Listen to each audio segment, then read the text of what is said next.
Hi everyone, and welcome to another 5-minute energy report for this new moon in Capricorn.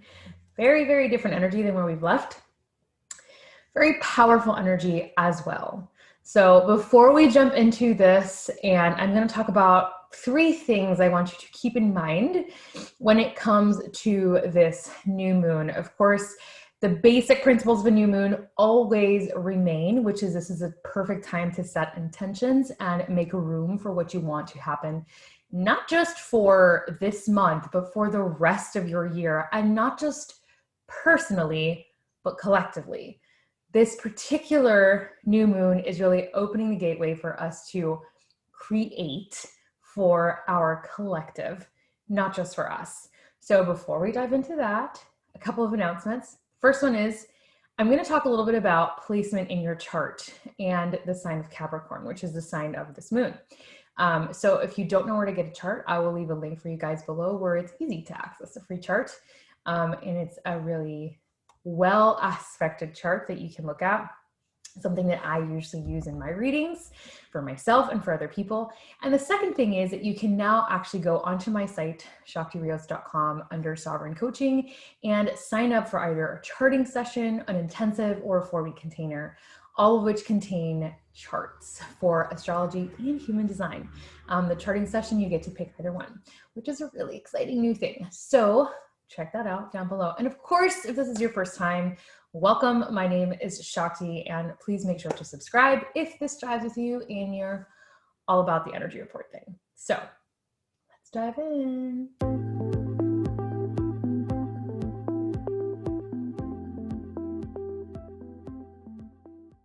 Okay, so Capricorn is an earth sign, and it's symbolized by the goat climbing the mountain. Now, I don't know if you ever watched those like animal videos, but whenever you watch this goat climbing a mountain, you're like, how is it not falling to its death? That's literally the thoughts in my mind. Like that goat looks way too comfortable on like a 90-degree incline of just straight up standing on the edge. It's weird. I don't even know how they do that, but that's kind of what this energy feels like to me right now. We are climbing this mountain as a collective to a new precipice that looks super unstable and looks scary and looks very dangerous from the outside in. But this mountain goat energy is very confident and very certain about its footing on the mountainside. And so I'm going to encourage you to absorb some of that confidence and some of that like, I've got this and we've got this into your personal life and also into your projections for the collective. So the other thing I want to do is ask you to look at your chart. So looking at where Capricorn is in your chart and the planets or asteroids that are in your chart under that sign and what house that falls under can give you a whole lot of information about your personal experience right now during this moon. Like, for example, the key phrase for the energy of Capricorn is my need for structure, organization, and social accomplishment. And as you can probably notice, there's a lot of social unrest happening right now, and that's not going to lighten up for a while. There's so much happening behind the scenes that we cannot see on a global level, and that will soon be made evident. But myself and many other psychics and astrologers that I follow and enjoy have all said that March, April is really going to see when we see everything kind of calm down, but it's not going to be for a little while.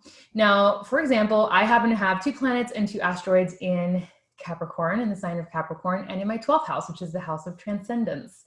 So I can look to those planets to understand specifically where I'm having that experience, specifically where I am seeing the effects maybe of this moon, but also of this energy.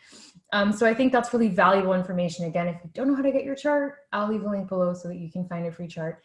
And if you need help having it interpreted, feel free to book a session. I'm happy to do that with you guys. I will go through your chart, and then I also set up a video like this one where we can talk and go through the chart together. Super, super powerful. So a couple of things I want to outline right now. The first one is really the amount of change. We are in a huge state of change right now. And that's not going to lessen. I think in the US, probably people think that this has been resolved, that the election has now been concluded, and that we're moving on, and that's not true. There's so much more set to come, and I hate to say that because we have been put through the ringer as a collective, but it's not done. And we will only really see the end again in that March and April window. We're not going back to where we were as a society within the US or globally. We're going into a whole new way of operating in the world that is slowly going to become unfolded as this evolves. But within this sphere of change, understand that patience is the operative word. There's a lot of us that are feeling activated right now to act, to show up in the world as a voice and to take a stand for certain things, and that's great. That's a way to be participating in the change.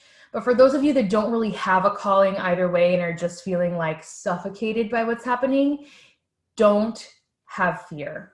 That's the strongest message I can give you. Lean into your patience and into your divine knowing that all of this change that's happening is actually a good thing. And that at the end of the change, it will be a much more auspicious reality, even if it's a significantly different reality than what we have been living already. The second thing I want to say is this is a time for an extraordinary amount of self-reflection and kindness. Look at your own aspirations that way, but also look at the people around you that way. This new reality that this age of Aquarius that all of us have been talking about and ushering in really requires that we pull it together and see ourselves with this unconditional amount of kindness, but also our community. And that we recognize and empathize with not just our own struggles, but the struggles of our community in a way that isn't polarizing. So unconditional loving kindness right now for ourselves and for our communities. The more we can lean into that, the less we polarize. Right now, there's a lot of power around polarizing.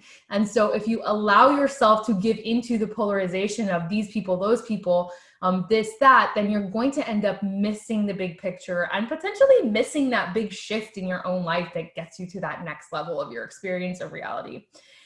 And the last one that I want to talk about is I want to ask you a question and say, are you really asking for help?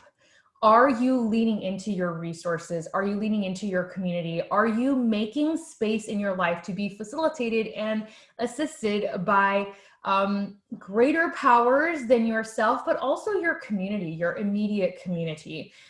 Right now, I think we are now entering the time that I've talked about, which is the era of cooperation. And the era of cooperation needs each other. We need each other. So ask yourself that question, am I really capitalizing on my community and making myself an important member of that as well? Not just receiving the help of being an active participant in that community.